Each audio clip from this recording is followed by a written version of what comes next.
இவைகளை அவர்கள் கேட்டபொழுது மூர்க்கமடைந்து அவனை பார்த்து பல்லை கடித்தார்கள்.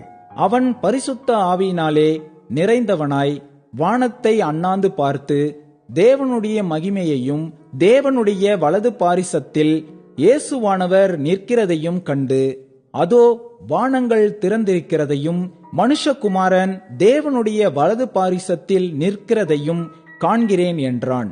அப்பொழுது அவர்கள் உரத்த சத்தமாய் கூக்குரலிட்டு தங்கள் காதுகளை அடைத்துக் கொண்டு ஒருமனப்பட்டு அவன் மேல் பாய்ந்து அவனை நகரத்துக்கு புறம்பே தள்ளி அவனை கல்லெறிந்தார்கள். சாட்சிக்காரர் தங்கள் வஸ்திரங்களை கழற்றி சவுல் எனப்பட்ட ஒரு வாலிபனுடைய பாதத்தின் அருகே வைத்தார்கள்.